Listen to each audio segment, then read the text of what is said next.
नृसिंहमहं भजे।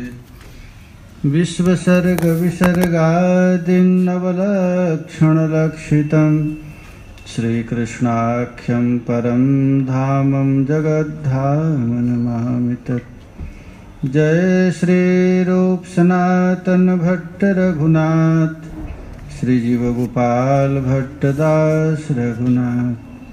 ये छय गोसाई करि चरण वंदन, जहाँ हित विघ्न नाश अभिष्ट पुरं। वाञ्छा कल्पतरुभ्यश्च कृपा सिन्धुभ्य एव च पतितानां पावनेभ्यो वैष्णवेभ्यो नमो नमः। हरे कृष्णा कृष्णा कृष्णा हरे हरे, हरे राम राम राम हरे हरे।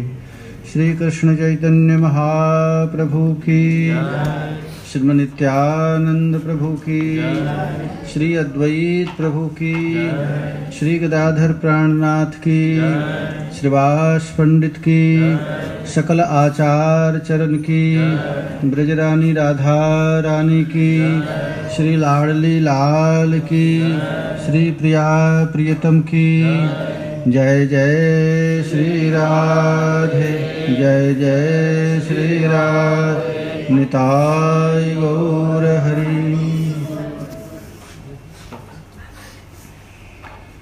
परम मंगलमय अकारण करुणा वरुणालय श्री गौरांग महाप्रभु की महती अनुकंपा से हम लोगों को परम रसिक श्रील कृष्णदास कविराज गोस्वामी पाद विरचित श्री चैतन्य चरितामृत के माध्यम से सत्संग लाभ का सुअवसर प्राप्त हो रहा है। चैतन्य चरितामृत मध्य खंड, अध्याय कौन सा है?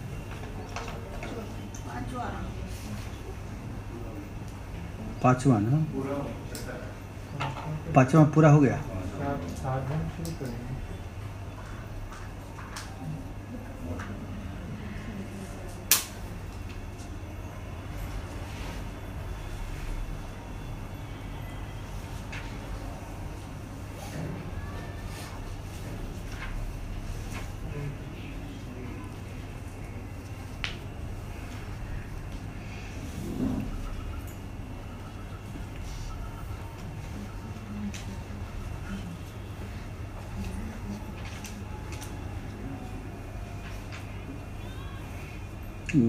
मैं भी बहुत दिन के बाद चैतन्य चरितामृत पढ़ रहा हूँ।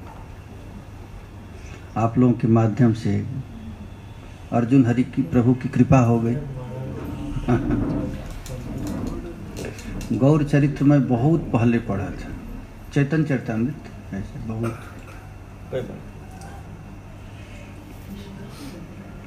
और हम लोगों का आधार गौर महाप्रभु। कल एक महात्मा मिला मुझसे, कहा कि मैं बहुत दूर से आया हूँ वृंदावन की महिमा सुन करके। मुझसे पूछा कि मैं कहाँ रहूँ। मैंने कहा कि देखो, वृंदावन में दो चीज़ की कमी नहीं, खाने और रहने की कमी नहीं। बिना पैसे का भोजन मिलता है, बिना पैसे का रहने का मिल जाता है वृंदावन। तो पूछा कहाँ रहूँ मैं, तो मैंने कहा कि 84 कोस ब्रजमंडल। प्रत्येक गांव के जंगल में कुटिया बना हुआ है। गांव में आप जाएंगे तो जंगलों में, खेत में कुटिया बना हुआ है। अब ब्रजवासी इसी ताक से रहें कि कोई महात्मा आकर रहने बस। तो खाने और रहने की तो व्यवस्था हो जाएगी, और दूसरी व्यवस्था है शरणागति की। और मनमुखी भजन करने से तो कुछ होगा नहीं, तो किसी को अपना आधार बना करके भजन करना। तो तुम देखो, अपने अनुसार, अपने स्वभाव के अनुसार खोज लो सजातीय वैष्णव, और खोज करके भजन करना। श्री गौर महाप्रभु का अवतार इसीलिए हुआ है।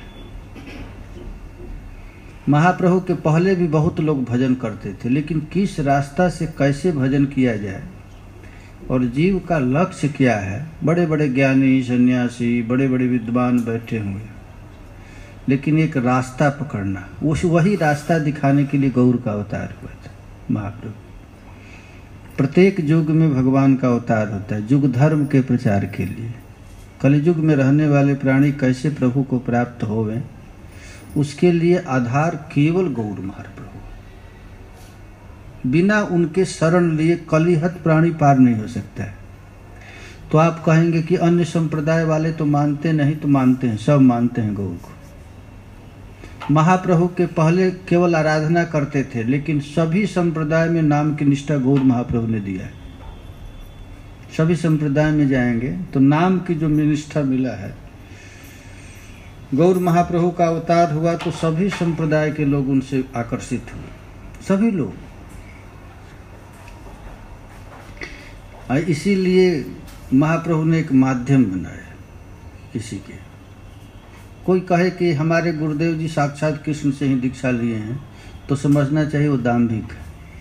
भगवान भी आते हैं तो साकार रूप में किसी गुरु का शरण लेते। कहेगा नहीं नहीं, हमको तो कृष्ण ने ही मंत्र दे दिया है, सपने तो नहीं हो। गुरु का शरीर भी चाहिए, उसका आचरण भी चाहिए, उसका उपदेश भी चाहिए, उसका मार पिटाई भी चाहिए। चेला सोचे कि बिना पीटे हम सुधर जाएंगे तो होगा नहीं। उसका गुरु का अनुशासन रहना बड़ा जरूरी है। ये हमारे गौर ने आकर के शिक्षा दिया है। हम लोग श्रवण किए कल, नित्यानंद प्रभु अपने मुख से साक्षी गोपाल की कथा कहे, और साक्षी गोपाल की कथा सुन करके गौर महाप्रभु का ऐसा भाव प्रकट हो गया कि नित्यानंद प्रभु देख रहे हैं कि साक्षी गोपाल और गौर महाप्रभु दोनों एक जैसे हो गए, एक ही स्वरूप हो गए। ऐसी स्थिति देखकर उनका नील और उनका पीत देखिए, ये ऐसी स्थिति देखे। महा तेजोमय दुहे कमल नयन, दुहार भावावेश दुहु चंद्र बदन। दोनों नित्यानंद प्रभु के मुख से कथा सुन करके साक्षी गोपाल को भी बड़ा आनंद आया। भगवान को भी तो सुख मिलता है कथा सुन करके। अपनी कथा सुनने के लिए रूप गोस्वामी पाद लिखे हैं कि गोपियां जब आती हैं श्री कृष्ण के पास, तो श्री कृष्ण देखते हैं कि गोपियां आ गई तो आंख मूंद लेते, झूठ मूठ सोने के नाटक करते हैं कि सो गए। वो क्यों सोने का नाटक कर, मैं सोया रहूंगा, देखेंगे कि सोया तो हमारी कथा कहेंगे, और मैं अपनी कथा अपने कान से श्रवण करूंगा। तो गोपियां कृष्ण की कथा चालू करती हैं और श्री कृष्ण जान झूठ मूठ की कपट निद्रा करते हैं। तो अपने ही मुख, अपनी ही कथा अपने भक्तों के मुंह से सुन करके ठाकुर जी साक्षी गोपाल को तेजमय श्री विग्रह हो गया। महा तेजोमय दुहे कमल नयन, दुहार भावावेश दुहे चंद्र बदन। आ दुहा देखी नित्यानंदु महारंगे, ठड़ा ठड़ी करी हासे भक्त गण। नित्यानंद प्रभु देख रहे हैं महाप्रभु का वर्णन करके दोनों के स्वरूप। इस प्रकार यही मते महारंगे से रात्रि बंचीला, प्रभाते चलीला मंगल आरती देखिए। साक्षी गोपाल से आरती देख करके दोनों चले गए। महाप्रभु के साथ जो भी परिकर थे वो चल दिए चलने के लिए। तो श्री गौरांग महाप्रभु भुवनेश्वर पथ जैसे कैल दर्शन, विस्तारी वर्ण्याछे दास वृंदावन। ये भागवत, चैतन्य भागवत में इसका बड़ा विस्तार से कथा है। जो कथा विस्तार से चैतन्य भागवत में है, उस कथा को यहाँ पर संक्षेप कर दिया गया है। अब भुवनेश्वर किसका नगरी है? ना, जगन्नाथ जी का नगरी है। जगन्नाथ जी का निजी नगरी है भुवनेश्वर। और शंकर जी पर विपत्ति पड़ गई थी जब पौंड्रक के समय भगवान श्री हरि ने सुदर्शन चक्र से काशी नगरी को जला दिया, तो शिव जी परेशान हो गए कि मैं कहाँ रहूं। तो भगवान कहे कि देखो हमारा एक निज घर है, और जितना मंदिर भुवनेश्वर में है उतना मंदिर दुनिया में कहीं नहीं। तो ये जो 40 योजन दूर पर जो है जगन्नाथपुरी भुवनेश्वर, पद्म है ना, पद्म शंख चक्र और गदा, ये चारों जगह है, चारों का क्षेत्र। जगन्नाथपुरी की महिमा बहुत है, वहां पर रहने वाले प्रत्येक व्यक्ति भी चतुर्भुज रूप है भगवान विष्णु की। चैतन्य भागवत में लिखा गया है कि जो व्यक्ति वहां केवल सोता है तो भगवान सोचते हैं कि मुझे दंडवत कर रहा है, चल रहा है तो सोचते हैं परिक्रमा कर रहा है, कोई संसारिक चर्चा कर रहा है तो सोचते हैं कि हमारी खेली कथा चल रही, भगवान सोचते हैं। ऐसी भारी, यहाँ से कि कोई अखाद्य वस्तु भी खाता है उस क्षेत्र में तो भगवान सोचते हैं मेरा हविष्यान खा रहा है। ये जगन्नाथपुरी की महिमा है। तो ठाकुर जी के आदेश से शंकर जी को वो जगह दे दिया गया भुवनेश्वर, वहां पर अनंत वासुदेव है। आप लोग दर्शन किए हैं अनंत वासुदेव का? तो वो अनंत वासुदेव का नगरी है भुवनेश्वर। और जब शैव जी चले गए तो उसको द्वितीय काशी भी कहने लगे लोग। ये इस कथा को बड़ा सुंदर विस्तार से चैतन्य भागवत में वर्णन किया गया। वहां से चैतन्य महाप्रभु चले, कमलपुर आसी भाग्नि नदी स्नान कैल, नित्यानंद हाथी प्रभु दंड धरिल। चैतन्य महाप्रभु अपने दंड को दे दिए, नित्यानंद प्रभु तुम संभालो मैं स्नान करता। इधर कपोतस्वर देखी गेला भक्तगण संगे, यथा नित्यानंद प्रभु कैला दंड भंग। इधर श्री गौरांग महाप्रभु प्रेम में रहते हैं। देखिए सन्यास लिया जाता है तो सन्यास का मतलब है कि मन, वाणी और शरीर, ये तीनों को संयमित करने वाला ही दंड लेने का अधिकारी। इसलिए त्रिदंड है, वैष्णव में त्रिदंड लिया जाता है और सन्यासी एक दंड लेते हैं। इन तीनों को बनाकर एक बना देते हैं और वैष्णव लोगों को तीनों को अलग अलग कंट्रोल करना पड़ता है। तो नित्यानंद प्रभु सोचे कि श्री गौरांग महाप्रभु तो हमेशा प्रेम में उन्मत्त रहते हैं, उनका मन तो संसारिक प्राणी जैसा है नहीं, न उनका शरीर संसारिक प्राणी जैसा है, ये क्यों कंट्रोल करेंगे? ये तो नाटक है, महाप्रभु को संन्यास लेने की क्या जरूरत है, वो तो देखने के लिए। यह सोच करके नित्यानंद प्रभु ने उस दंड को 3 खंड कर दिया। 3 खंड करी दंड दिल भसाइए, 3 खंड तोड़ करके और नदी में बहा दिए। अब भक्त संगे आइला प्रभु महेश से देखिए, श्री गौरांग महाप्रभु शंकर जी का दर्शन करने के लिए आए। वहां से अब श्री गौरांग महाप्रभु देखे जगन्नाथ जी का गुंबज, वो पताका। तो जगन्नाथ देवली देखी आविष्ट हैया, दंडवत करी प्रेमे नाची तो लागेला। प्रेम है ना, प्रेम यदि किसी को होता है तो अपने प्रेमी को देख करके आह्लादित हो जाता है। हम लोगों को ठाकुर जी से प्रेम नहीं, थोड़ा सा भी प्रेम नहीं। प्रेम रहता तो उसका नाम, उसका रूप, उसका लीला पागल बना देता। प्रेम केवल राधा रानी को है, थोड़ा थोड़ा गोपीजनों को है। श्री गौरांग महाप्रभु को प्रेम की पराकाष्ठा है। श्री गौरांग महाप्रभु उस दिव्य जगन्नाथ जी के केवल पताका को देख करके ही पागल हो गए, भावाविष्ट हो गए। भक्तगण देखे कि श्री गौरांग महाप्रभु बिल्कुल आविष्ट हो गए हैं तो उस राजमार्ग में ही गौरांग महाप्रभु नृत्य करना प्रारंभ की। प्रेमावेशे प्रभु संगे राजमार्ग जाए। जगन्नाथ जी का दर्शन करके, वो पहले की विचार है कि मंदिर यदि कुछ लोग दर्शन करने नहीं जा सकते अंदर तो उनका फल है उनका पताका दर्शन कर ले, उससे हो जाता। तो श्री चैतन्य महाप्रभु ठाकुर जी के उस पताका को देख करके स्थिति बदल गई, पागलपन छा गया और हासे कांदे नाचे प्रभु हुंकार गर्जन, ऐसी स्थिति हो गई। खूब जोर जोर से हंसना, गाना, नाचना। 3 कोस पथ हैला सहस्त्र योजन, तो लगा कि अब आ गए, अब आ गया, अब आ गया, लेकिन लगा कि बड़ा दूर चलता जा रहा है। अब जगन्नाथ जी का गुंबज देखते हैं गुंडीचा मंदिर से तो लगता है कि नजदीक ही है, नजदीक ही है, लेकिन चलते चलते लगता है दूर। अब 3 कोस का दूरी लगा कि 1000 कोस हो गया। चलिते चलिते प्रभु आइला 18 नाला, तहाँ आसी प्रभु किछु बाह्य प्रकाशिला।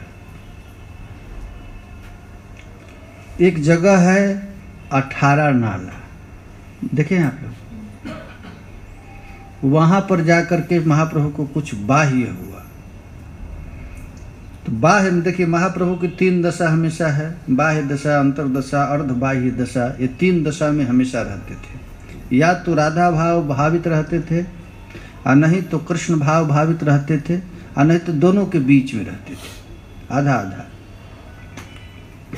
तो बाह्य दशा में जब गौरांग महाप्रभु हुए तब नित्यानंद से पूछे कि दंड कहाँ है। नित्यानंद से कहे कि हमारा दंड दे दो, नित्यानंद से कहे कि हमारा दंड दो। तो नित्यानंद बोले दंड हैल 3 खंड। नित्यानंद प्रभु कहे कि वो दंड तो 3 खंड हो गया, टूट गया। प्रेमावेशी पड़िला तुम्हें तुम्हार धरिमु, आ तुम्हा सह से दंड ऊपरे पड़िमु। और महाप्रभु पूछे कैसे दंड टूट गया।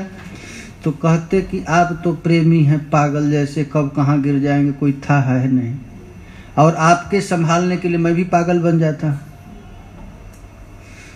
अब दोनों एक दूसरे को पकड़े संभालने के लिए दंड नीचे गिर गया, और उसी पर दोनों आदमी गिर गए।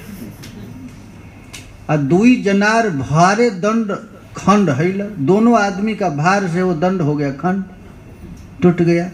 और सही खंड कहाँ पड़िल किछु ना जानिल। आप लोगों को पता चले झूठ क्यों बोल रहे हैं। ये झूठ नहीं बोल रहे हैं, सत्य बोल रहे हैं। भगवान की वचन समझना पड़ेगा। ईश्वराणाम वचः सत्यम तथैवा चरितम क्वचित, श्रीमद् भागवत में लिखा गया है। श्री कृष्ण कभी झूठ बोलते नहीं। आज यदि किसी को लगता है कि कृष्ण झूठ बोल रहे हैं तो तेषाम स्ववचः युक्तः बुद्धिमान स समाचरेत। श्रीमद् भागवत में लिखा गया है कि श्री कृष्ण खा लिए मिट्टी, खा लिए थे ना। अब मैया कही कि मिट्टी खाए हो, तो कृष्ण कहते ना हम भक्षितवान अम्ब, मैया हम मिट्टी नहीं खाए। अब मिट्टी खाए थे। और ठाकुर जी कह दिए कि मैं मिट्टी खाया ही नहीं। सरस्वती थरथर कांपने लगी। अब क्या होगा जब श्री कृष्ण ही झूठा हो जाएंगे तो क्या संसार चलेगा। क्योंकि भगवान का काम है सत्य व्रतम सत्य परम सत्यम, सत्यस्य जोने निहितम च सत्य, सत्यस्य सत्यात्मक सत्य नेत्रम, सत्यात्मकम त्वाम शरणम प्रपन्नः। वेद में उपनिषद में संत महात्मा सब कहता है श्री कृष्ण सत्य स्वरूप। और खुद झूठ बोल रहे हैं कि ना हम भक्षितवान अम्ब। तो जसोदा मैया कहती है कि अरे दाऊ दादा तो कह रहा है तू झूठा मिट्टी खाया है, तुम्हारा गोप बालक कहता है कि मिट्टी खाया है। तो ठाकुर जी बिना विचारे कह दिए मिथ्या सर्वे भी संसिता, मेरे अतिरिक्त सब झूठा, मैं ही सत्यवादी। अब सरस्वती थरथर कांपने लगी। अब क्या होगा, ये तो वेद विरुद्ध काम हो जाएगा। कह रहे हैं कि मैं मिट्टी खाया हूं, नहीं खाया हूं, अब मुंह में मिट्टी है। फिर कृष्ण कहते हैं यदि सत्य गिरस्त तरही समक्षम पश्य में मुखम। यदि मैया तुझको हमारी बात पर विश्वास नहीं है तो मेरा मुंह फाड़ कर देख लो। तब भगवान की एक शक्ति है, इसको कहते हैं लीला शक्ति। लीला शक्ति भगवान को झूठा कभी होने नहीं देती, उसका काम है वही शक्ति। तो तुरंत मुंह जब फाड़े तो मिट्टी तो दिखा नहीं, पूरा विश्व ब्रह्मांड दिख गया। तू कहती है मिट्टी खाया है, सारा ब्रह्मांड तो मेरे अंदर ही है, अब अंदर मिट्टी नहीं है क्या।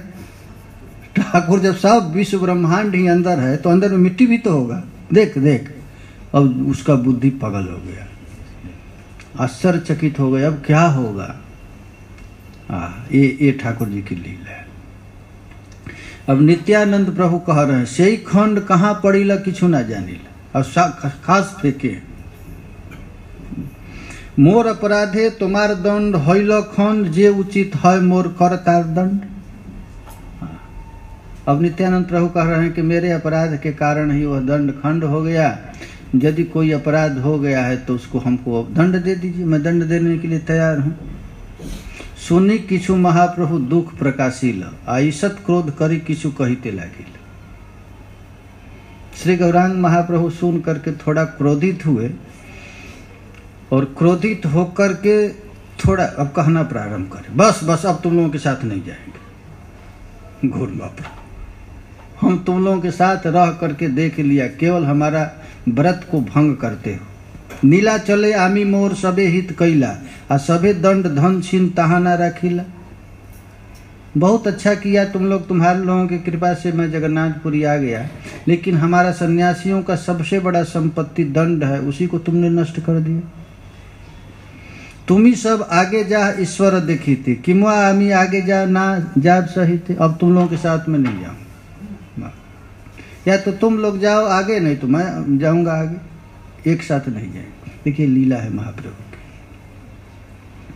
ईश्वर दर्शन में भीड़ के साथ मंदिर में नहीं जाना चाहिए।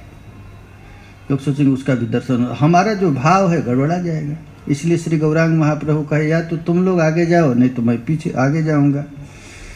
तो मुकुंद दत्त कहे प्रभु तुम ही जा आगे। उन लोगों को पता था यदि हम लोग आगे जाएंगे तो पीछे न जाने क्या करेंगे, कहाँ गिर जाएंगे, क्या होगा स्थिति। तो उनकी जब पताका देकर ऐसी स्थिति हो गई तो साक्षात जगन्नाथ जी को देखकर क्या ही स्थिति होगी। तो कहे कि प्रभु आप ही आगे जाइए, हम लोग पीछे से कुछ काम है करके आते हैं।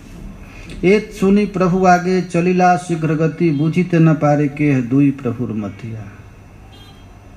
इस प्रकार श्री गौरांग महाप्रभु कह करके बड़ा तीव्र गति से हा जगन्नाथ कह करके दौड़ पड़े।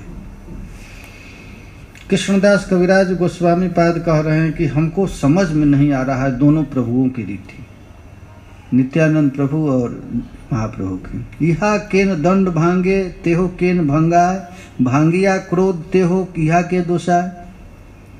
क्यों दंड भंग हुआ, क्यों साक्षात नित्यानंद प्रभु भंग किए, और दोनों एक दूसरे का भंग करके फिर क्यों क्रोधित किए, हमको समझ में नहीं आ रहा है।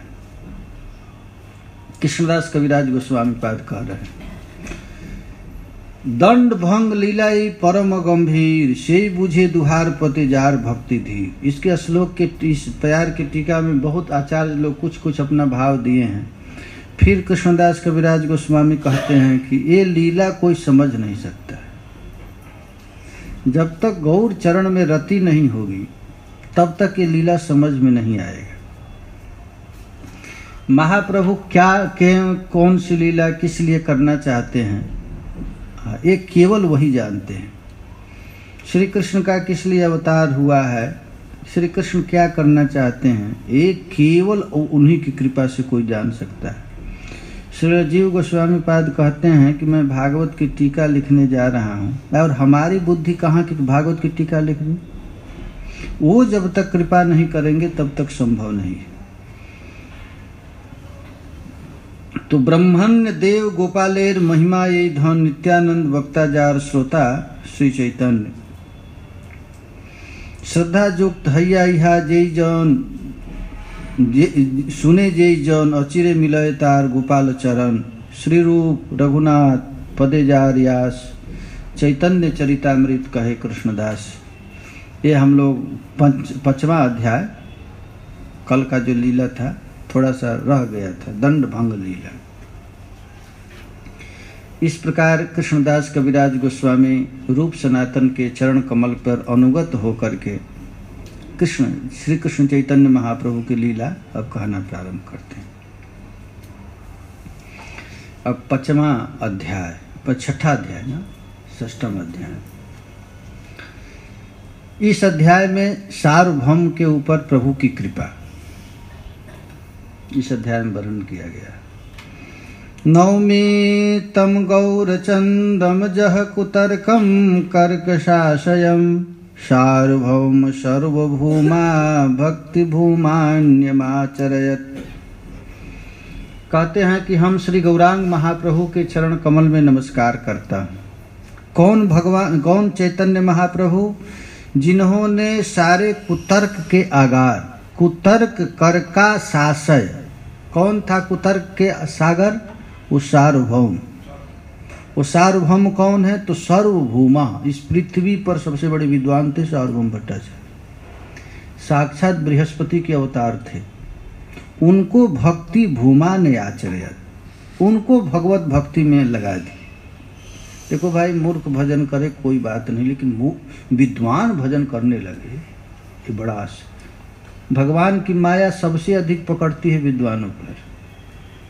भागवत में लिखा गया है, पंडित लोग लंबे लंबे भाषण देते हैं लेकिन उनका आचरण राक्षस जैसा होता है। भगवान भाषण देने से नहीं मिलते, भगवान मिलते हैं भक्ति से। भक्त्या त्वन्याय शक्य, भगवान भक्ति के वशीभूत हो जाते हैं। सार्वभौम भट्टाचार्य बड़े भारी विद्वान थे, अद्वैत सिद्धांत के मारतंड थे। जितने भी बड़े बड़े सन्यासी थे उनसे पढ़ने के लिए वेदांत सूत्र आते थे, इतने भारी विद्वान थे, लेकिन भक्ति का शून्य भी नहीं था, भक्ति नहीं था। तो श्री गौरांग महाप्रभु की कृपा से जिनके हृदय में भक्ति का संचार हुआ, उन गौर को मैं नमस्कार करता हूँ। जय जय गौरचंद जय नित्यानंद, जय द्वैत चंद जय गौर भक्त वृंद। चैतन्य चरितामृत लिखने के पूर्व आचार्य चरण कहते हैं कि हम नित्यानंद प्रभु, अद्वैत प्रभु के चरण कमल में नमस्कार करते हैं, जिनसे मैं इस लीला में आगे बढ़ सके। अब श्री गौरांग महाप्रभु वहां से चलना प्रारंभ की। कैसे चल रहे हैं महाप्रभु? तो आवेश में चल रहे हैं। जगन्नाथ जी का दर्शन करना है तो जगन्नाथ भाव भावित हो गए। राधा भाव विभावित होकर जगन्नाथ जी की याद करके बड़ा तीव्र गति से, जैसे किशोरी जी वृंदावन में प्यारे श्याम सुंदर से मिलने के लिए अभिसार करती हैं, घर गुरुजन मान प्रतिष्ठा सब को तिलांजलि देकर के प्रिया जी जब अभिसार करती हैं, उसी भाव में यहाँ पर गौरांग महाप्रभु आवे से चलिया प्रभु जगन्नाथ मंदिरे। श्री गौरांग महाप्रभु जाते आ जगन्नाथ देखी प्रेम हैला अस्थिर। जगन्नाथ जी के श्री विग्रह को देख करके श्री गौरांग महाप्रभु चंचल हो गए, स्थिरता नष्ट हो गई। जगन्नाथ आलिंगे ते चलीला धाइया, मंदिरे पड़ीला प्रेमे आविष्ट होइया। इतना तीव्र गति से जले कि सब भीड़ को चिरते हुए अपने दोनों बाहों को फैला करके जगन्नाथ जी का आलिंगन करने के लिए चले गौरांग बाबा। इतना तीव्र गति से चले, लगा कि महाप्रभु आ गया। वो दूरी था कि उतना दूर है, लेकिन इतना आवेश हुआ कि लगा कि वो प्रभु मेरे पास ही आ, जोर करके आलिंगन करने के लिए चले। वहीं पर मंदिरे पड़िया प्रेमे आविष्ट हैया, उसी समय वहीं पर गिर गए, दरवाजा पर ही गिर गए। दैववशात, भाग्यवशात जगन्नाथपुरी के सबसे बड़े विद्वान सार्वभौम भट्टाचार्य दर्शन करने के लिए उसी समय आए थे। सार्वभौम भट्टाचार्य देखे, पड़िया मारिते ते हो कैल निवारण, दैव सार्वभौमता के करे दर्शन। अब वहां के पुजारी लोग, छड़ीदार लोग, जो गेट कीपर था, कहा कि ये पागल कहां से आ गया, डंडा लेकर मारने के लिए महाप्रभु पर चले। ये पागल क्यों आ गया मंदिर में, शराब पी कर आ गया, कैसे आ गया, कौन है?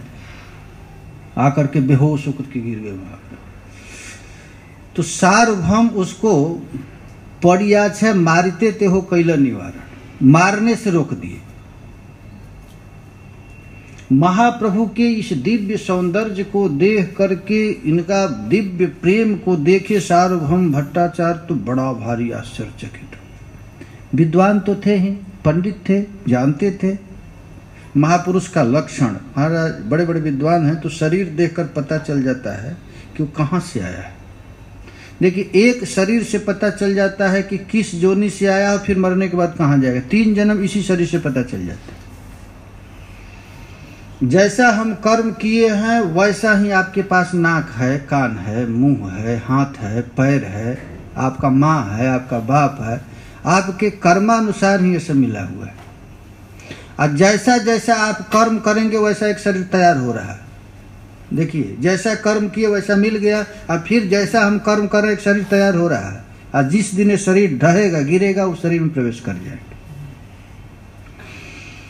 तो सार्वभौम भट्टाचार्य महाप्रभु के श्री विग्रह को, दिव्य दीर्घ नेत्र को, अजानुलंबित भुजा को, मुखमंडल को देख करके समझ गए कि ये साधारण व्यक्ति नहीं।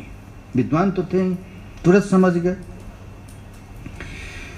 विस्मित अपार हुए, ऐसे महापुरुष तो कभी जीवन में देखे नहीं थे। इतना सुंदर महाप्रभु का नेत्र प्रिया जी के नेत्र जैसा था। किशोरी, बहु क्षणे चैतन्य नहे भोगेर काल हैला, सार्वभौम मने तबे उपाय चिंतिला। देखिए कि अब पर्दा लग गया है, भोग लगेगा, बाद में फिर दर्शन होगा, बहुत देर हो जाएगा। तो सार्वभौम भट्टाचार्य अपने शिष्यों से कहे कि इनको उठा करके ले चलो। वे बेहोश थे एकदम बिल्कुल।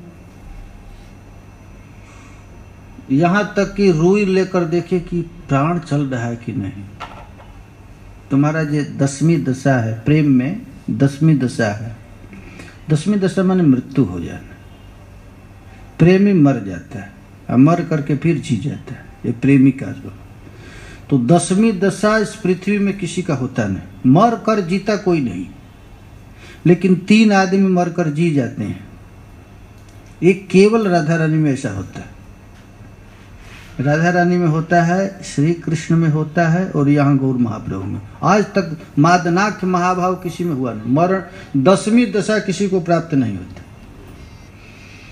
कृष्ण के लिए मर जाना और मर करके फिर कृष्ण का चिंतन करके जीवित हो जाना। तो घरे घरे यानी पवित्र स्थान राखी लो सोया, पवित्र स्थान पर रखे। सांस प्रश्वास नाही उदर स्पंदन। सार्वभौम भट्टाचार्य देखे कि श्वास भी नहीं चल रहा है और उदर में सांस चलता है तो चलता है, ऐसे छाती धक धक करता रहता है, वो भी नहीं है। अब समझ में नहीं आया कि मुर्दा हो गए क्या, मर गए। हरे कृष्णा कृष्णा कृष्णा हरे हरे, हरे राम राम राम हरे हरे। नींद क्यों आती है, कौन बताएगा? नींद आ जाती है ना। नींद की अभी द्वादशी में प्रसाद पाए होंगे, नींद आ रही है। नींद 2 कारण से आती है। या तो वस्तु समझ में नहीं आ रहा, जहाँ कथा समझ में ना आ रहा है तब नींद आ जाती है, या बहुत थका हुआ हो लोग।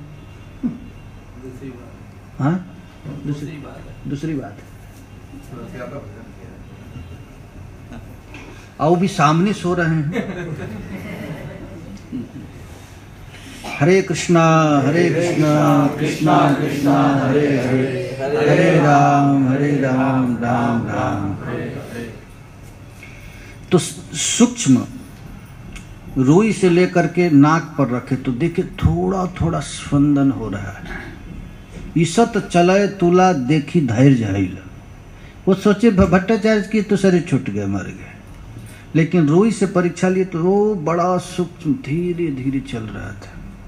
तो थोड़ा संतोष हुआ।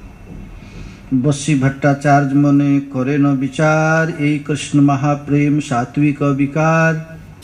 वो पढ़े थे, विद्वान थे, रस ग्रंथों का भी अध्ययन किए थे, श्रीमद् भागवत का अध्ययन किए थे सार्वभौम भट्टाचार्य। उसमें प्रेम का विकार का वर्णन। प्रिया जी जब रास मंडल में श्री कृष्ण चले गया उस समय गिरी हैं, हा नाथ रमण पृष्ठ क्वासी क्वासी महाभुज दास्यास्ते कृपणाया।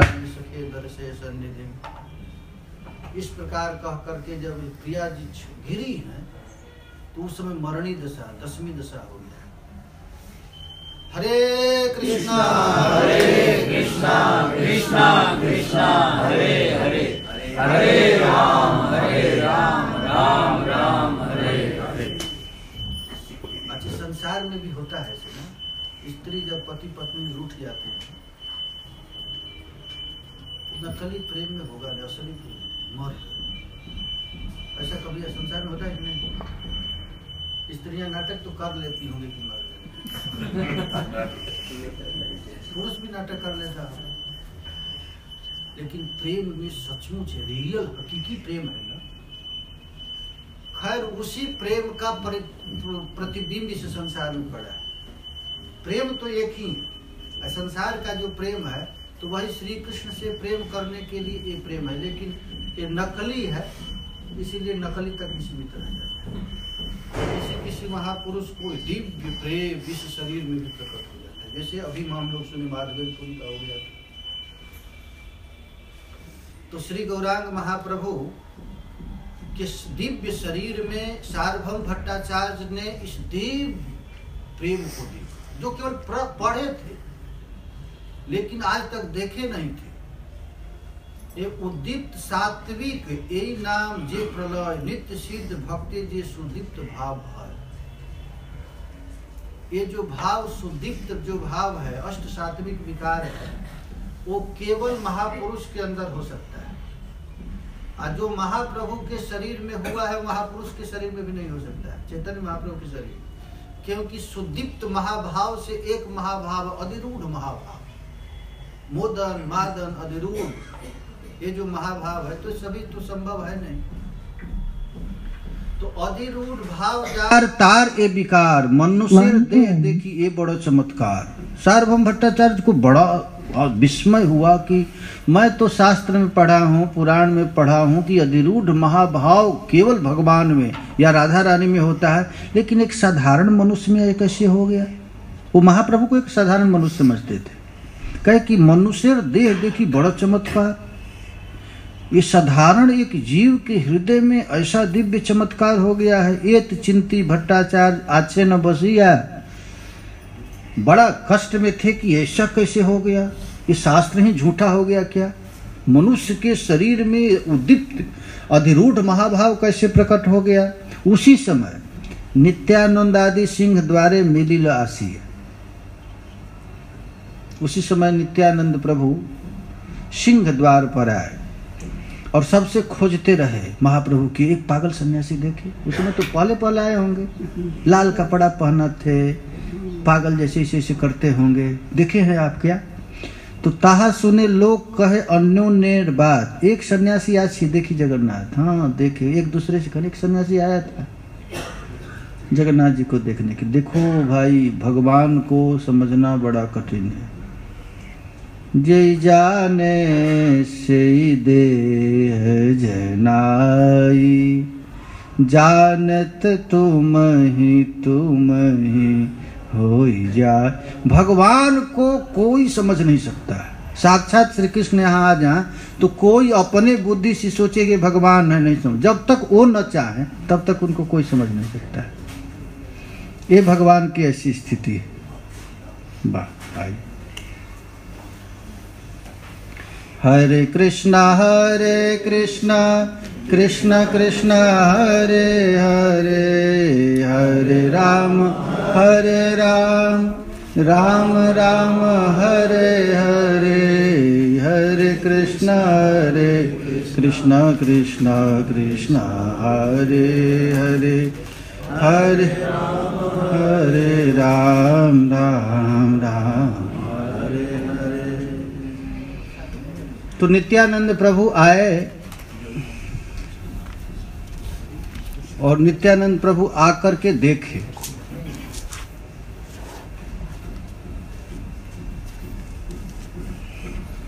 हम लोग प्रेम का विकार वर्णन हो रहा है। गौर महाप्रभु मर गए। दुनिया का सबसे बड़ा विद्वान सार्वभौम भट्टाचार्य परीक्षा ले रहे हैं। शरीर में स्पंदन नहीं, श्वास की गति नहीं। थोड़ा थोड़ा विश्वास हुआ कि रुई रखने पर थोड़ा थोड़ा खुश हुए। श्री गौरांग महाप्रभु को खोजते हुए नित्यानंद प्रभु आए। नित्यानंद प्रभु जगन्नाथपुरी के गली में खोज रहे हैं महाप्रभु को कि महाप्रभु कहाँ हैं। पूछते हैं कि एक पागल सन्यासी इधर आप लोग देखे क्या। कोई जानता था तो नहीं था, पहले महाप्रभु आए। तो लोग कहे कि हाँ तहाँ सुने लोग कहे अन्योन्य बात, एक दूसरे से बात कर रहे थे। एक सन्यासी आछी देखी जगन्नाथ। हम लोग देखे एक सन्यासी आया जगन्नाथ जी को देखने के लिए, लेकिन देख नहीं पाया। मूर्छित हईल चेतन ना है शरीर। जगन्नाथ की तो देखा नहीं। आवेश में आकर के श्री गौरांग महाप्रभु अपने दोनों हाथ को उठा करके जगन्नाथ जी को आलिंगन करना चाहे और उसी समय बेहोश होकर गिर गए। मूर्छित हईल चेतन ना है शरीर। अभी तक चेतन हुआ नहीं, मूर्छित ही है। जब सब लोग सोचे कि मंदिर में मुर्दा रहना ठीक नहीं है, तो उस समय का सबसे बड़ा विद्वान जो उनके दिव्य शरीर को देख कर कहे कि ये तो साधारण मनुष्य नहीं है, इनको अब पकड़ करके अपने घर ले जाते हैं, देखेंगे वहाँ कोई डॉक्टर बुलाएंगे, क्या स्थिति है। तो सार्वभौम लैया गेला अपनार घरे, अपने घर में ले गए। सुनी सबे जानिला यही महाप्रभु कार्य। नित्यानंद प्रभु जब सुने कि महाप्रभु को ले गया है कोई, तो सोचे कोई साधारण दूसरा नहीं हो सकता है, महाप्रभु ही हो सकते। अब कहाँ उनका सार्वभौम भट्टाचार्य का घर है पूछने के लिए चले नित्यानंद प्रभु। तब तक एक व्यक्ति आए, गोपीनाथाचार्य, ये नदिया के निवासी थे और सार्वभौम भट्टाचार्य के जमाई थे। जमाई थे ना, अब बहनोई जामाता थे।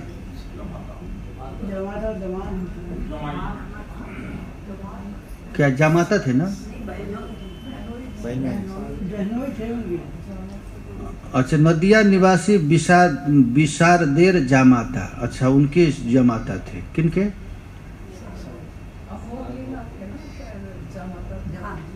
महाप्रभु भक्त हो, प्रभु तत्व ज्ञात था। ये नवद्वीप वासी थे, इसलिए महाप्रभु के विषय में पहले से सुन चुके थे। तो नित्यानंद प्रभु और उनका मिलन हुआ। मिलन होने पर पूर्व परिचय के अनुसार नित्यानंद प्रभु और गोपीनाथाचार्य ये नवद्वीप में मिलन हो चुके थे, वे जानते थे। तो आश्चर्यचकित होकर पूछे, आप लोग यहाँ कैसे आए? गोपीनाथाचार्य पूछे तो मुकुंद तहारे देखी कोइलो नमस्कार, तेहो आलंगिया पूछे प्रभुर समाचार। गोपीनाथाचार्य से मिले और नमस्कार करके वे आलिंगन किए। गोपीनाथाचार्य ने महाप्रभु के विषय में, नवद्वीप में महाप्रभु का आविर्भाव हो चुका था, वो जानते थे, तो उनका समाचार पूछे। तो मुकुंद ने आश्चर्य से कहा कि महाप्रभु अभी जगन्नाथपुरी में आए। अब महाप्रभु हम लोगों के ही साथ आए थे, लेकिन हम लोग पीछे हो गए, वो आगे आ गए थे। नित्यानंद प्रभु को देख करके गोपीनाथाचार्य ने प्रणाम किए। इस सन्यासी को प्रणाम करते हैं। सब मिले, दोनों मिल करके वार्ता चालू हो गया। इसके बाद मुकुंद कहे कि श्री चैतन्य महाप्रभु अब सन्यास ले लिए और हम लोग नीलाचल में लेकर के आए। हम लोगों को छोड़ करके आगे चले गए। आमी सब पाछे आइलाम तारे अन्वेषण, हम लोग पीछे पीछे आए महाप्रभु का दर्शन करने के लिए, कहाँ है खोजने के लिए। लेकिन सबसे पता किए कि कहाँ है, कहीं पता नहीं लगा। तो एक व्यक्ति ने कहा कि महाप्रभु को सार्वभौम भट्टाचार्य अपने घर ले गए। तो नित्यानंद प्रभु कहे कि जगन्नाथ जी का तो बाद में दर्शन करेंगे, हम पहले हम लोग महाप्रभु का जाकर दर्शन करते। तो सार्वभौम भट्टाचार्य के घर पर गोपीनाथाचार्य लेकर के गए। जब वहां पर गए तो दोनों एक दूसरे को देख करके बड़ा आह्लादित हुए। चलिए फिर कहे कि प्रभुर देखी पाछे करीब ईश्वर दर्शन, चलो हम भी चलते हैं। गोपीनाथाचार्य भी कहे कि चलो हम पाछे, सिंह द्वार पर दोनों का मिलन हुआ है, तो कहे चलो पाछे जगन्नाथ जी का दर्शन करेंगे। अभी हम लोग चलते हैं सार्वभौम भट्टाचार्य के घर पर, महाप्रभु से मिलते हैं। इतना कह करके गोपीनाथाचार्य चले। सार्वभौम जब के घर गए तो सार्वभौम भट्टाचार्य महाप्रभु को देखे तो बड़ी प्रसन्न हो। सार्वभौम भट्टाचार्य जब गोपीनाथाचार्य को देखे तो दोनों बहुत प्रसन्न हुए और उन लोगों को अपने निजी घर में, जहां श्री गौरांग महाप्रभु थे, वहां उन लोगों को लेकर के गए। दोनों को एक दूसरे से स्वाभाविक मिलन हुआ। सार्वभौम भट्टाचार्य गोपीनाथाचार्य बड़े प्रसन्न हुए। और सार्वभौम भट्टाचार्य कौन है? तो कहते हैं सार्वभौम पठाइल सभा दर्शन करिते, चंदनेश्वर निज पुत्र दिल सभार साथे। सार्वभौम भट्टाचार्य के पुत्र थे चंदनेश्वर। सब मिले, मिल करके स्थिर हुए, दर्शन करने गए, प्रसाद लेकर के आए। प्रसाद पाए लोग, जगन्नाथ जी का प्रसाद। फिर महाप्रभु के पास गए, चंदनेश्वर जो प्रसाद लाए थे उनको पुआए, फिर महाप्रभु से मिले। और श्री चैतन्य महाप्रभु के इस स्थिति को देख करके नित्यानंद प्रभु को बड़ा दुख हुआ। महाप्रभु की इस अवस्था को, बहुत देर हो गया, सुबह से लेकर के तीसरा पहर हो गया, संध्या का समय, और महाप्रभु उसी तरह समाधि में बेहोश पड़े हुए। समाधि ये तो नहीं है, ये तो मिलन है, मिल गए। तृतीय प्रहर कैलो प्रभु रच। अब तीसरा प्रहर संध्या का समय हो गया। नित्यानंद प्रभु ने उच्च करी करे सब नाम संकीर्तन। ओ जोर से कीर्तन चालू हुआ। देखिए नाम संकीर्तन है भगवान को, जो कीर्तन है वो संसारिक जीव को भगवत तत्व को मिला देता है, और जो मिल गया है उसको नीचे भी ला देता है। महाप्रभु को कैसे नीचे लाया जाए? तो कीर्तन के द्वारा। तो जब कीर्तन प्रारंभ हुआ, हुंकार करके जब कीर्तन प्रारंभ हुआ, खूब जोर जोर से नित्यानंद प्रभु कीर्तन प्रारंभ कर दिया। कीर्तन जब प्रारंभ किए उसी समय श्री गौरांग महाप्रभु जोर से हुंकार किए शरीर में। हुंकार करके हरि बोल कह करके गौरांग महाप्रभु उठ करके खड़े हो गए। अब जब देखे सार्वभौम भट्टाचार्य, देखे कि अरे मृतक शरीर में प्राण का संचार हो गया। आनंद में सार्वभौम भट्टाचार्य तत्काल श्री गौरांग महाप्रभु के चरण धूलि ले लिए। सार्वभौम कहे शीघ्र करह मध्याह्न। सार्वभौम भट्टाचार्य कहे कि अब प्रसाद पाइए। अरे थोड़ा स्थिर होने के बाद पानी इत्यादि से छींटा मारे, तब कहे अब मोई भिक्षा दिमु आज महाप्रसाद। आज मैं आपको एक दिव्य चीज दूंगा, जगन्नाथ जी का उच्छिष्ट महाप्रसाद। महाप्रभु कहे कि सुबह सुबह आया, मैं तो अभी स्नान भी नहीं किया, न आहनिक किया, न अपना संध्या बंदन किया, ऐसे कैसे खा लूं? तो चैतन्य महाप्रभु समुद्र स्नान करी, महाप्रभु शीघ्र आइला। समुद्र स्नान किए, वहां से नजदीक ही है ना, कितना दूर है? 1 किलोमीटर, 2 किलोमीटर। तो महाप्रभु दौड़ते होंगे, लंबे लंबे दौड़ करके गए, शीघ्र जाकर स्नान किए, फिर चरण धोए और चरण धो करके आसन पर बैठे। अब सार्वभौम भट्टाचार्य ने महाप्रभु को प्रसाद दिया। फिर महाप्रभु प्रसाद पाए। महाप्रभु को सोना की थाली में दी। स्वर्ण थालीर अन्न उत्तम व्यंजन, भक्तगण संगे प्रभु करे न भोजन। सार्वभौम परिवेशन करे न आपने, प्रभु कहे मोर देह लाफरा। जब श्री गौरांग महाप्रभु को भोजन दिए तो चैतन्य महाप्रभु कहे कि अच्छा जो मिठाई है, पकवान है, मालपुआ है, वो तो उन लोगों को दीजिए और हमको लफड़ा दे दिए। लफड़ा माने जो सब्जी 4-5 सब्जी मिलकर बनाया जाता है, मिक्स वेजिटेबल। श्री गौरांग महाप्रभु कहे कि नकली चीज मुझे दे दीजिए और असली चीज उन लोगों को दीजिए। पीना पाठा देह तुम ही इहा सबाकारे, तबे भट्टाचार्य कहे जुड़ी दुई करे। सार्वभौम भट्टाचार्य कहे जैसे जगन्नाथ जी भोजन किए हैं वैसे आपको भोजन करना पड़ेगा, लफड़ा उफड़ा से काम नहीं चलेगा।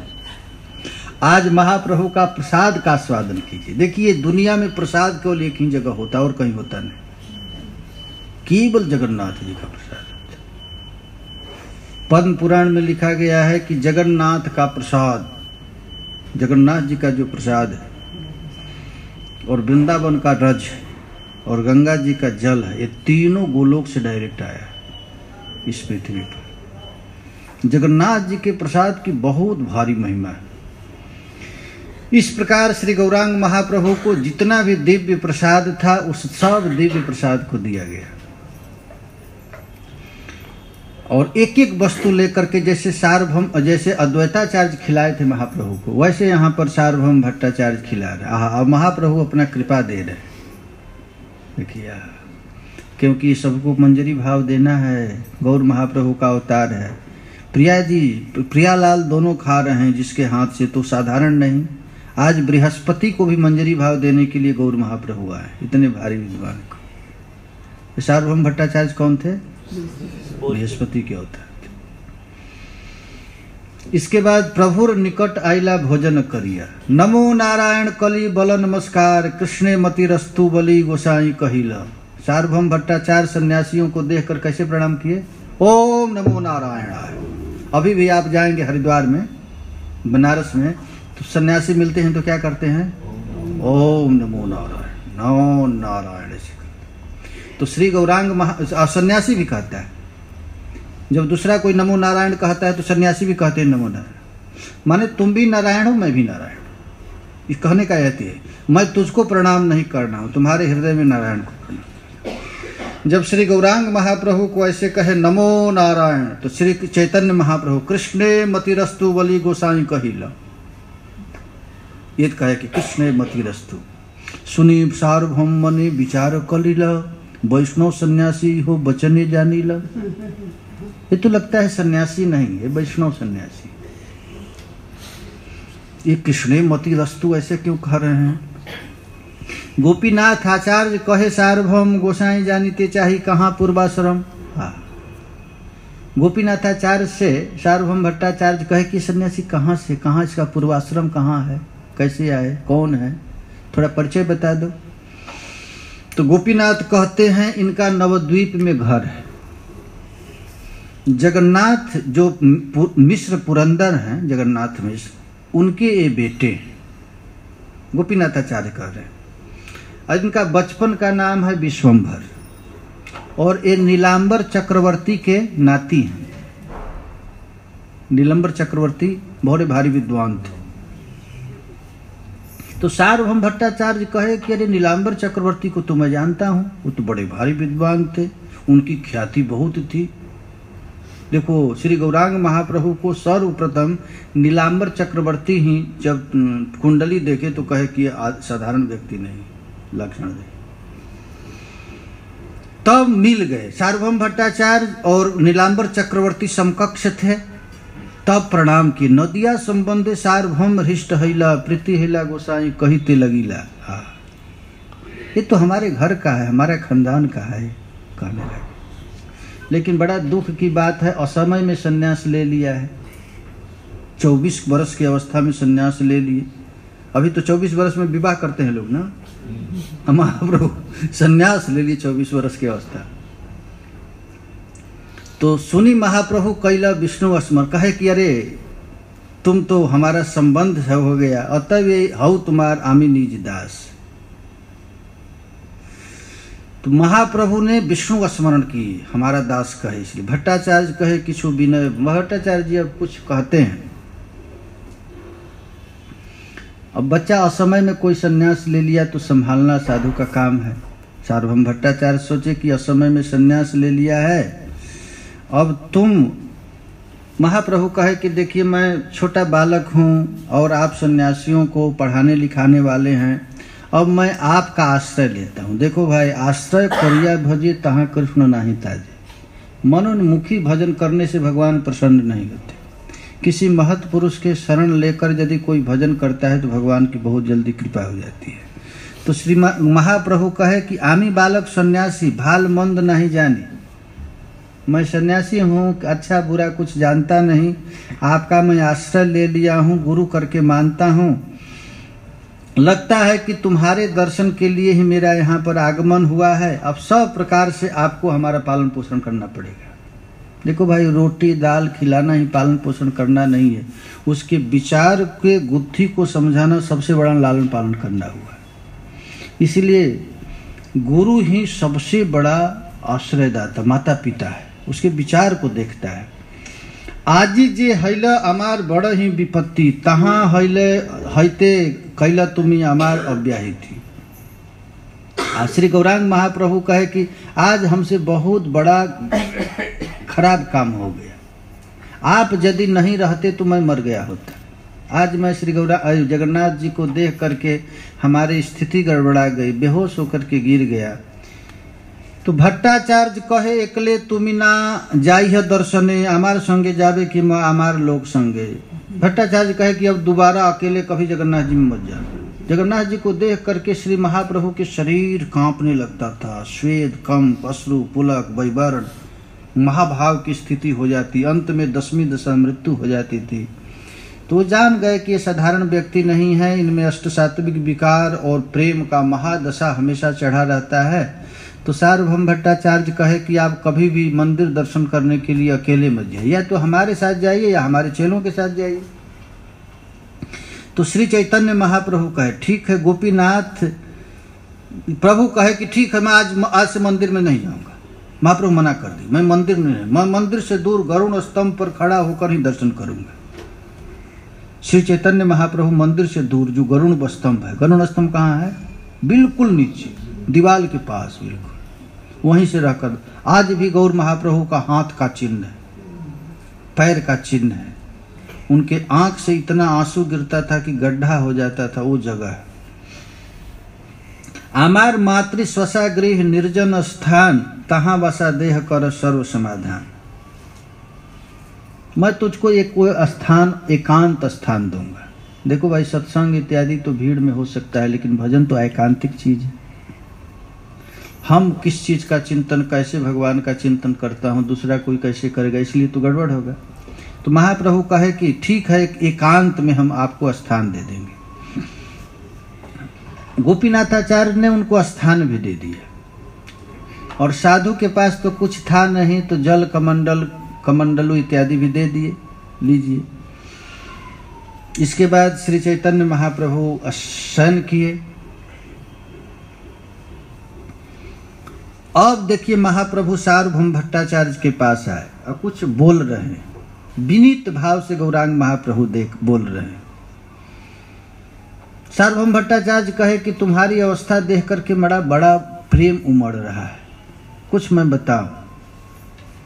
तो सार्वभौम भट्टाचार्य कहे कि आप कौन सी सन्यासी हैं? सन्यासी भी बहुत हैं, पुरी, गिरी, भारती, अरण्य सन्यासियों, 10 नामी सन्यासी हैं। तो कहे कि आप किस संप्रदाय से सन्यास लिए?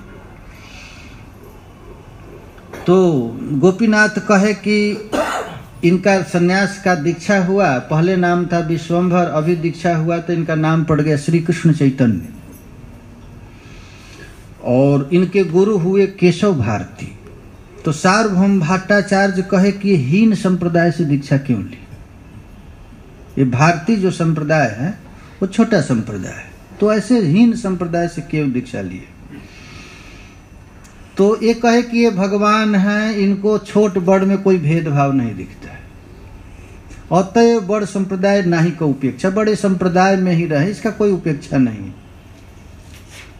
तो भट्टाचार्य कहे कि ये तो प्रौढ़ हैं, अभी जवान हैं, और किस तरह ये सन्यास धर्म को पालन करेंगे, हमको बड़ा डर लग रहा है। सन्यासी बन गए, कहीं बनतासी न हो जाए। सन्यास लेने के बाद भी लोग तो शादी कर लेते हैं, तो कहीं ऐसा न हो जाए। तो सन्यासी को यदि सन्यास धर्म की रक्षा करना है तो एक ही उपाय, 24 घंटा सत्संग में रहना पड़ेगा। तो निरंतर यहाँ के वेदांत सुनाई। भट्टाचार्य कहे कि ये जवानी अवस्था में सन्यास ले लिया है, इसको 24 घंटा हम अब कुछ न कुछ सेवा करता रहूं, कथा सुनाते रहूंगा। कथा सुनाने से क्या होगा कि मन इधर उधर जाएगा। अब वैराग अद्वैत मार्ग प्रवेश कराई, वो अद्वैत मार्ग में इसको प्रवेश करा दूंगा, और जोग पट इत्यादि की शिक्षा दे दूंगा। देखिए वैष्णव में भी है ये, वैष्णव लोग भी जब दीक्षा लेते हैं तो उनको जोग पीठ दिया जाता है। सभी संप्रदायों का अलग अलग जोग पीठ। तो जोग पीठ की कैसे किया जाता है, तो चैतन्य चरितामृत तो बड़ा सुंदर वर्णन है। सबसे पहले हमेशा विचार करना पड़ेगा मेरा घर कहाँ है। जैसे जोग पीठ है तो जोग पीठ में सबकी स्थिति का वर्णन है, महाप्रभु कहाँ है, द्वैत प्रभु कहाँ है, राधा रानी कहाँ है, ललिता सखी कहाँ बैठती हैं, किस द्वार पर हैं, 4 दरवाजा है, कहाँ हमारा घर है, कहाँ हमारे गुरु जी हैं। तो जोग पीठ में सिखलाया जाता है। वो यदि सिखलाया ना जाए तो भजन किसी काम का नहीं। अब ऐसे अनामुख भजन करने के पहले अपना घर दिखाई दिए, तुम्हारा घर ए है, तुम निकुंज में कैसे प्रवेश करोगे तो तुम्हारा दरवाजा कहाँ है, और उस दरवाजा पर जाओगे कि तो तुमको कौन मिलेगा पहले, फिर तुझको कौन सेवा है। तो गुरु जब दीक्षा दिया जाता है तो 10 चीज बताया जाता है। तो पहले स्थान दिया जाता है, तो हमारा कैसा वेशभूषा है यह भी गुरु प्रदत्त है। तुम कौन सी साड़ी पहनते हो, तुम्हारा तिलक कैसा है, तुम निकुंज में जाओगे तो क्या सेवा है, तो ये सब मैं तुझको बतलाऊंगा। कहेन यदि पुनरपि जोग पट दिया, संस्कार करिए उत्तम संप्रदाय यानी। ये भजन की पद्धति है, चाहे निम्बार्क संप्रदाय में हो चाहे कोई भी संप्रदाय में है, तो जोग पीठ की सेवा है। चुपचाप ऐसे नहीं, हम यहाँ बैठे हैं लेकिन हमको पता है मैं कहाँ बैठा हूँ, हमारा घर कहीं और है, और वहीं से बैठ करके सेवा करना। किशोरी जी की कोई सेवा मिल गई, गुरु जी दे देते हैं, किसी को जल की सेवा, किसी को वस्त्र की सेवा, किसी को माला की सेवा, बहुत सेवाएं हैं। तो सार्वभौम भट्टाचार्य कहे कि ये तो साधारण सन्यास से दीक्षा ले लिया, इसको तो समझ में आएगा नहीं, लेकिन मैं सब इसको संस्कार सिखला दूंगा। और उसी जोग पीठ का ध्यान करते करते करते करते इसका शरीर छूटेगा, फिर जहाँ उसका घर है वहाँ प्रवेश कर जाएगा। सुनी गोपीनाथ मुकुंद दुहे दुख हैला, गोपीनाथाचार्य किछु कहिते लगिला। गोपीनाथाचार्य को बड़ा दुख लिया कि इतना बड़ा सन्यासी होकर भी महाप्रभु को समझा नहीं, साधारण समझिए। भट्टाचार्य तुम्हें यार ना जाने महिमा, भगवता लक्षण इहा ते सीमा। हाँ, गोपीनाथाचार्य भट्टाचार्य को कहे कि आप बिल्कुल भले भारी विद्वान हैं, लेकिन आप महाप्रभु को पहचान नहीं रहे। देखो भाई, भगवान को कोई पहचान नहीं सकता जब तक वो न चाहे। ताहते विख्याति हो परम ईश्वर, अज्ञ स्थान किछु नहीं विज्ञेर गोचर। ये श्री गौरांग साक्षात श्री हरि के अवतार हैं, प्रियालाल के मिलित तनु हैं, ये ईश्वर हैं, ये नवद्वीप के प्रत्येक लोग जानते हैं। वहाँ अष्ट प्रहरिया भाव में सबको बता दिए हैं। सच्ची माता को भी मुक्का मारे हैं और द्वैताचार्य को भी पीटे हैं।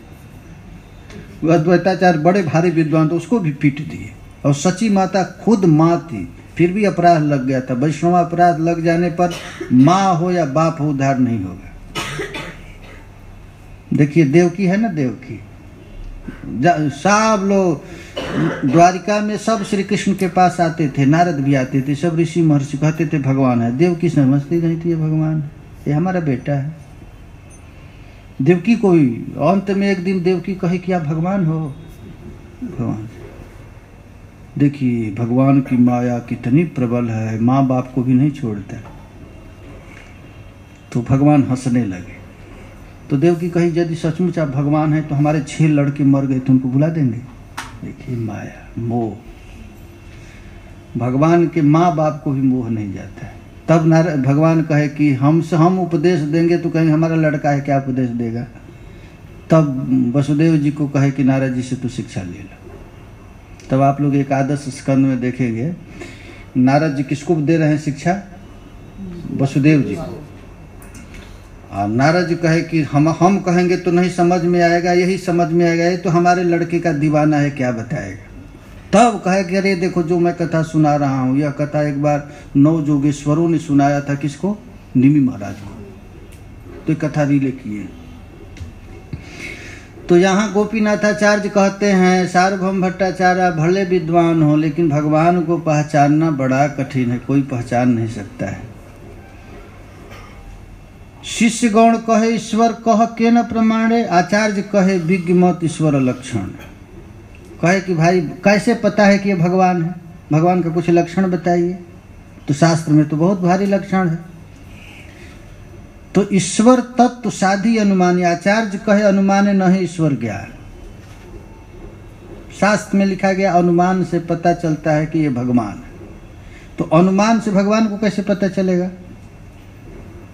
अनुमान का अर्थ होता है कि जत्र जत्र धूम्रस तत्र तत्र अग्नि, जहाँ जहाँ धुआं है वहाँ वहाँ अग्नि की संभावना की जाती है।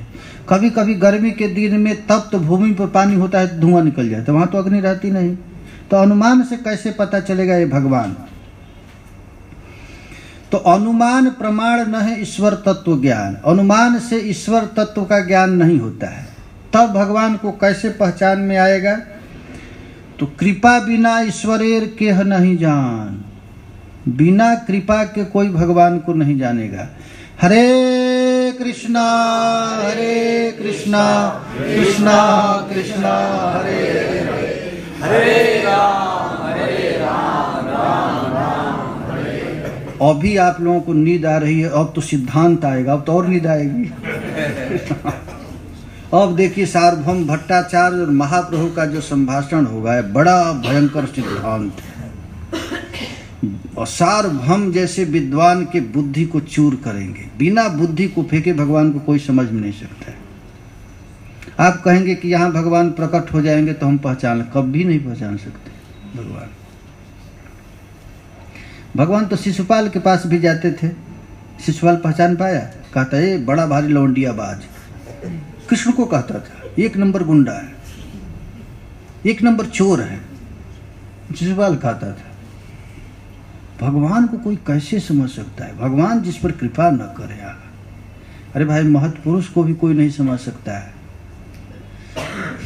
रामकृष्ण परमहंस जब कहीं सत्संग में जाते थे तो उनका रसोईया भी साथ साथ जाता था। और इनका आसन लगता था तो रसोईया का भी आसन लगता था। रसोईया कहता, ये पागल है क्या, कहेगा आप लोगों को। रामकृष्ण परमहंस को भी नहीं समझ सके। तो भगवान को भी समझना बड़ा कठिन है, और महत् पुरुष को कैसे कोई समझ सकेगा, वो तो और कठिन है। तो कृपा बिना ईश्वरेर केह नहीं जाने, बिना कृपा के ईश्वर को कोई समझ सकता नहीं। आ कृपा ईश्वरेर कृपालेश है तजहारे, से ही तो ईश्वर तत्व जानी बार पारे। जिसके ऊपर भगवत कृपा हो गई वही भगवान को समझ सकता है, दूसरा कोई नहीं समझ सकता है। अरे साथ में रहने वाला अर्जुन भी भगवान को नहीं समझा, तब भगवान ने कृपा की।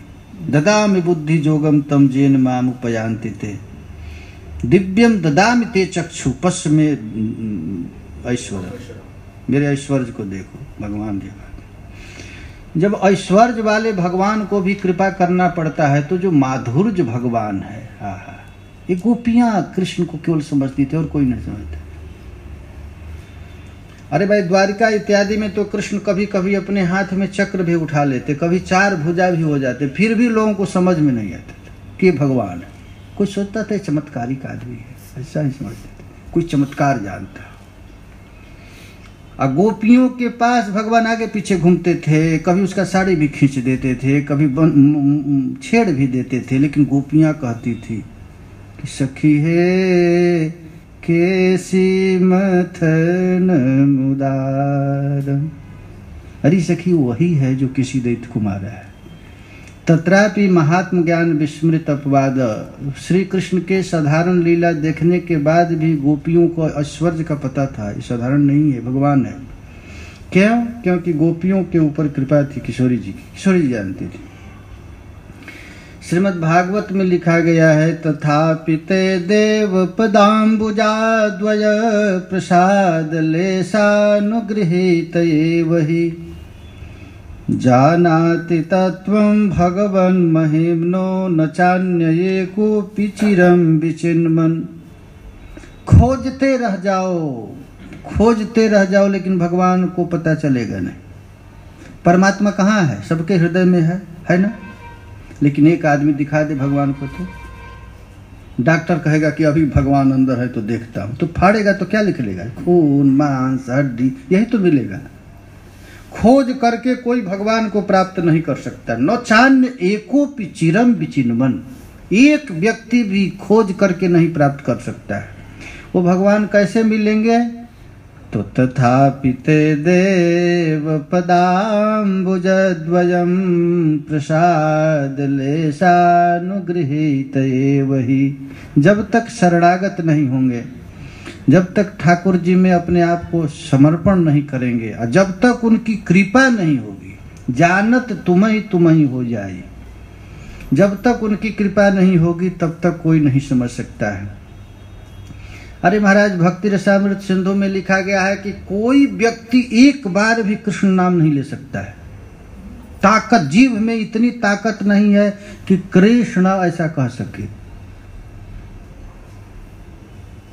क्योंकि ये भगवान नाम शुद्ध चिन्मय सच्चिदानंद स्वरूप है, और ये जीव क्या है? तो प्राकृत वस्तु है, हाड़ मांस चाम की बनी हुई है। तो वह शुद्ध सच्चिदानंद भगवान नाम को जीव पर कैसे उच्चारण होगा? हो ही नहीं सकता है। श्रील रूप गोस्वामी पाद कहे हैं कि अतः कृष्ण नामादि न भवेत ग्राह्यम इंद्रियम। ये कृष्ण नाम कोई जीव से उच्चारण कर नहीं सकता है। तो कोई कैसे उच्चारण करता है? तो कहते सेवन मुखो ही जिह्वादो स्वयं में स्फूर्ति से। जब ठाकुर जी की इच्छा होती है, नाम भगवान की इच्छा होती है कि मैं इसके जीव पर अवतार लूं, तो ठाकुर जी अवतार लेकर के हरे कृष्णा कृष्णा कृष्णा हरे हरे, हरे राम राम राम हरे हरे। तो भले मैं कम बुद्धि वाला हूँ, गोपीनाथाचार्य कह रहे हैं, आप भले इस पृथ्वी पर सबसे भारी विद्वान हैं, लेकिन आपके ऊपर कृपा नहीं, आप महाप्रभु को समझ नहीं सकते। यद्यपि जगत गुरु तुम्ही शास्त्र ज्ञान, यद्यपि आप जगत गुरु हैं, भारतवर्ष के जितने भी बड़े बड़े सन्यासी हैं आपसे वेदांत पढ़ने के लिए आते हैं। पृथ्वी ते नाही पंडित तुम्हारा समान, आपके समान इस पृथ्वी पर कोई पंडित नहीं है। ऐश्वर्य कृपालेश नाही का तुम्हारे, बड़े बड़े विद्वान को भगवत भक्ति समझ में नहीं आती है। अब देखिए ब्रह्मा जी का 4 मुंह है और चारों मुंह से 4 वेद निकला है, और वो ब्रह्मा जी कहते हैं जानंत एव जानंतु। कोई कहता है मैं कृष्ण को जान गया, वो कहे हम तो भाई नहीं जानते। अब ब्रह्मा से भी कोई विद्वान हो सकता है। ईश्वरेर कृपालेश नाही कतुमाते अतएव ईश्वर तत्व ना पार जानिते, इसलिए आप ईश्वर तत्व को नहीं समझ सकते हैं। तुम्हार नाहिक दो शास्त्र यही कहे, पंडिताद्य ईश्वर तत्व ज्ञान कहू नहीं। देखिए पीट दिए ना गोपीनाथाचार्य ने सार्वभौम भट्टाचार्य को पीट दी। सत्य बात है, विद्वान को भगवान की भक्ति समझ में नहीं आती। भगवान को तो निश्चल निष्कपट चाहिए। अब विद्वान लोग बड़ा भारी कपटी होता है, लंबा लंबा भाषण देता है और हृदय में क्या है वो बताता नहीं। इसलिए भगवान को कैसा आदमी चाहिए? निर्मल जन मन क्या है, मोह कपट छल छिद्र न। हमको कपट छल छिद्र नहीं चाहिए, लेकिन हमारी किशोरी जी हैं कपटी को भी शरण दे देती है। प्रिया जी सोचती है कि अब कहाँ बेचारा जाएगा। ये प्रिया जी की ही दरबार ऐसा है। कृष्ण का तो दरबार है, कपटी को दूर भगाते हैं, लेकिन प्रिया जी सोचती हैं आया तो सही, कपटी भी तो आया तो सही, क्या करके आया है ये तो मैं नहीं देखूं, मैं तो मैं जानू ना, आ तो गया। ये प्रिया जी किशोरी जी का दरबार। खास करके लेक्चर वाजों को भगवान नहीं मिलते, लेक्चर देने वालों को भगवान कदापि नहीं मिलते। भाषण देने वाले वाह। उपनिषद का एक मंत्र है, नाय महात्मा प्रवचने न लभ्य। ये प्रवचन करने वालों को भगवान नहीं मिलते। न मेध्या न बहुधा श्रुते न बहुत बड़ा इंटेलिजेंट व्यक्ति है, बड़े बड़े इंटेलिजेंट तो वैज्ञानिक बन जाते हैं, अफसर बन जाएंगे, जज बन जाएंगे, कलेक्टर बन जाएंगे ना। अब भजन कौन करेगा? मूर्ख चपाट, कुछ भी नहीं आता, चल भजन कर लो, कुछ भी नहीं। लोटा पुलिस में भर्ती हो जाओ। साधु को कहते हैं लोटा पुलिस बन गए। लोटा पुलिस माने राधे श्याम 2 रोटी मिल जाएगा। अब बड़े बड़े विद्वान लोग क्या करते हैं? तो आईएएस अफसर बन जाते हैं। बुद्धि खराब हो गया उनको, पढ़ो। विश्व का सबसे बड़ा एक भौगोलिक नेता था जर्मनी का, उसकी बेटी पूछी पिताजी आप तो भौगोलिक वेता हैं, आप सत्य सत्य बताइए कि संसार क्या है। तो उसका बाप अपनी बेटी से कहता है, बेटी जैसे कोई व्यक्ति 1 अंजलि पानी का अन्वेषण करे वैसे ही मैं कुछ जानता नहीं। भगवान को कोई कैसे समझ सकता है? न मेध्या न बहुधा श्रुते न बहुत पढ़े लिखे समझ सकते हैं, न बहुत बुद्धि वाला। तो किसको समझ में आएगा? तो जे वैश्य विणुते तेन लभ्य, वह परम ब्रह्म जिसको वर्ण करे वही उसको समझ सकता है। जिसको चाहे जनाना वही समझ सकता है, अपने से नहीं समझ आए। श्रुति भगवती आज तक भगवान को खोज रही है और अंत में नेति नेति कह करके थक गई। और उसी भगवान को गोबर उठाने वाली गोपी अपने दोनों बाहों में भर ली। जिस ब्रह्म को श्रुतियां आज तक खोज रही है, श्रुतवीर विज्ञान, और उसी ब्रह्म को गोपियां बांध ली, रस्सी में बांध ली। आजा कहाँ जाएगा? उखल में बांध दी ना। ऐसा कौन गोपी जिसको कोई पढ़ा लिखा कुछ पता नहीं?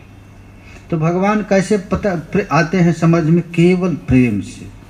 सार्वभौम कहे आचार्य कह सावधाने, तुम्हाते ईश्वर कृपा थे की प्रमाणे। सार्वभौम भट्टाचार्य का अरे कितना भारी अपमान किए गोपीनाथाचार्य ने सार्वभौम भट्टाचार्य को। अरे सारा दुनिया हमारी जय जयकारी लगाता है, मैं कितना भारी विद्वान, बड़े बड़े सन्यासी आकर हमसे पढ़ते हैं वेदांत दर्शन, और हम पर भगवत कृपा नहीं है, इसका क्या प्रमाण है? तो आचार्य कहे वस्तु विषय है वस्तु ज्ञान, वस्तु तत्व ज्ञान है कृपा ते प्रमाण।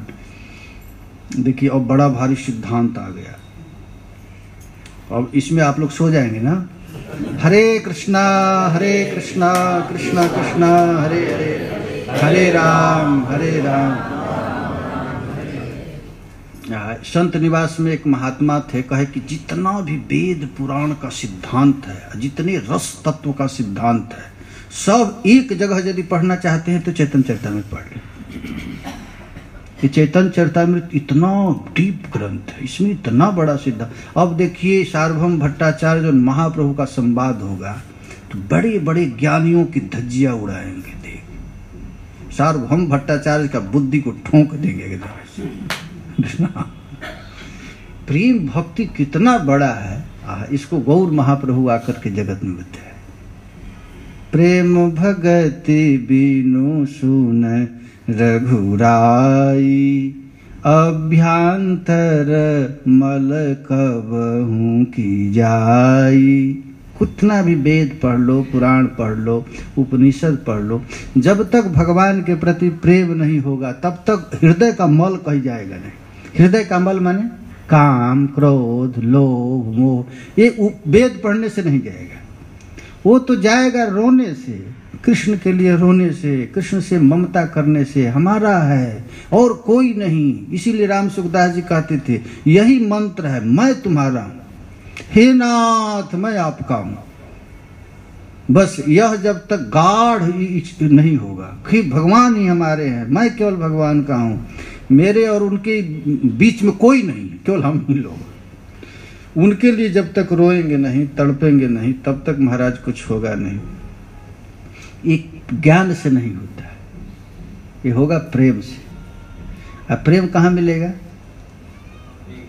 नहीं, हरे कृष्ण से नहीं, प्रेमी महापुरुष के चरण में गिरने से। अरे हरे कृष्ण करने से तो नाम तुम महाराज बड़ा भारी ताकतवर वस्तु है, जो चाहेंगे वही मिल जाएगा।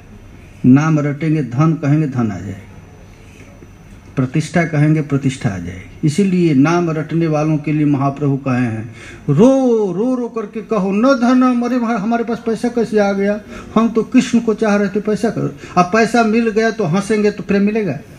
हमको नोट में 1 लाख रुपया मिल गया, रोना पड़ेगा। पैसा यदि मिल जाए तो क्या करें?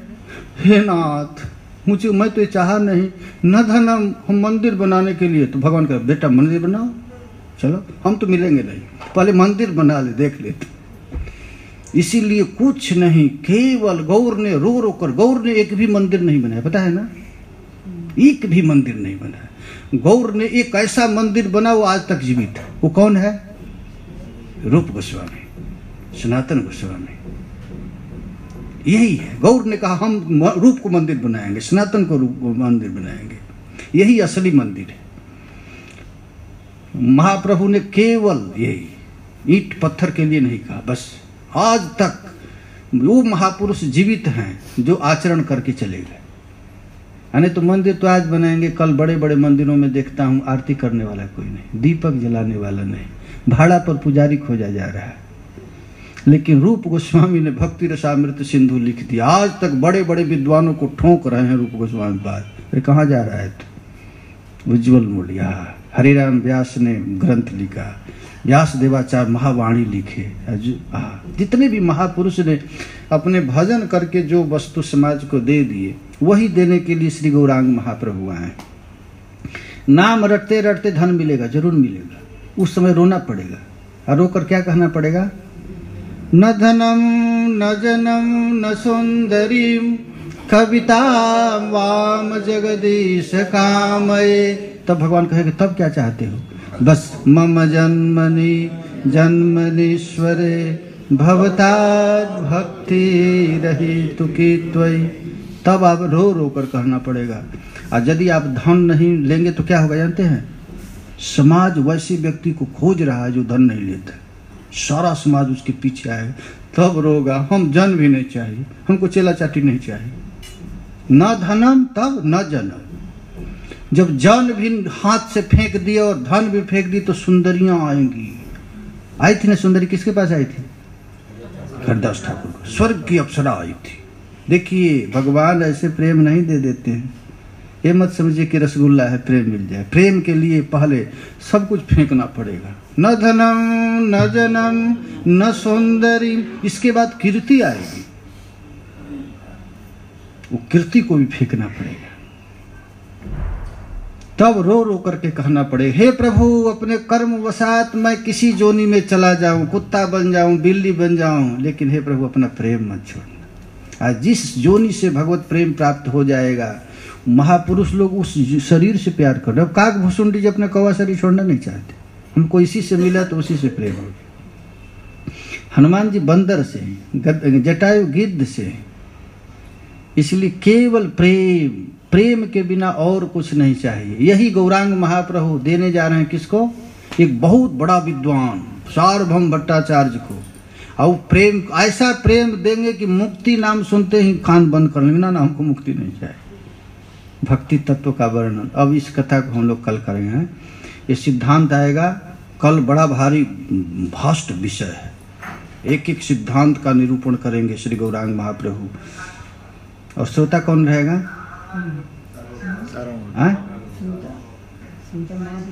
सार्वभौम भट्टाचार्य सिखलाएंगे, महाप्रभु ठोकते जाएंगे बच्चों कहाँ जा रहा है। सार्वभौम भट्टाचार्य तो चेला बना लिए महाप्रभु को, और महाप्रभु क्या है? चेला बनकर गुरु का काम करते हैं। ये प्रेम ऐसा मार्ग है जहाँ चेला ही गुरु बन जाता है। कैसा है? सार्वभौम भट्टाचार्य चेला बन करके उस तत्व का निरूपण देंगे। जय जय श्री राधे, जय जय श्री राधे, निताई गौर हरि। हम लोग पूछते हैं कि कोई प्रश्न हो तो, कोई प्रश्न है? हमको कल कौन कहा था कि पूछ लीजिएगा लास्ट में कोई प्रश्न? आप कहे थे ना? हाँ, तो आपका आदेश मैं रोज पालन करता हूँ। हाँ कोई प्रश्न हो तो? गोपीनाथ हैं, भट्टाचार्य के बहनोई हैं, आगे शायद आएगा। जवान उनके एक ही थे जो मोमा जी थे, जो उन्होंने महाप्रभु को खाने में वो किया था। अच्छा अच्छा, बहनोई हैं। बहनोई, हम मान लिया आपकी बात। हरे कृष्णा। एक ने कही दूसरे ने मानी, नानक कहे दोनों ज्ञानी। हरे कृष्ण कृष्ण कृष्ण हरे हरे राम राम राम। ठीक है, रंग दे, कुछ बोली कुछ था तभी ठीक है ना? नहीं, हरे कृष्णा। इनको 10वीं दशा हमेशा रहता है। हरे कृष्णा कृष्ण कृष्ण हरे हरे, हरे राम राम राम हरे हरे। हरे कृष्णा कृष्ण कृष्ण हरे हरे, हरे राम राम राम हरे हरे।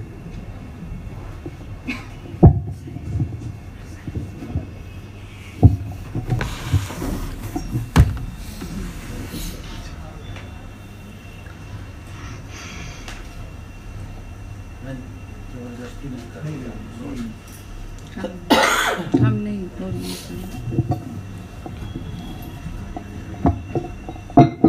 इस मार्ग में बोलना नहीं होता। जिनकी निगाहें मदमाती चढ़ी रहती बुलंदी पर, प्रेमियों का दर्शन ही सबसे बड़ा सत्संग है। जो ठाकुर जी से प्रेम करता है, वैसे महापुरुष का दर्शन हो जाए तो सारा संशय मिट जाता है।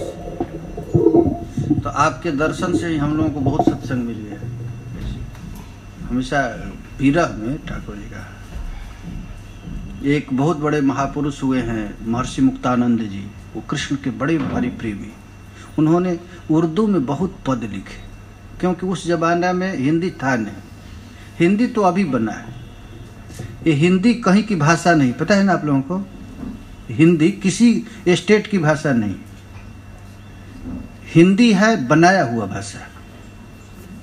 पूरे भारत को एक सूत्र में गूंथने के लिए एक भाषा बनाया गया। उसको हजारी प्रसाद द्विवेदी, अमीर खुसरो और भारतेंदु हरिश्चंद्र, प्रेमचंद मुंशी इत्यादि मिलकर एक लैंग्वेज तैयार की, जिससे भारत को एक सूत्र में गौथा जाए। तो वो बनाया हुआ है। हिंदी में उर्दू का बहुत शब्द है।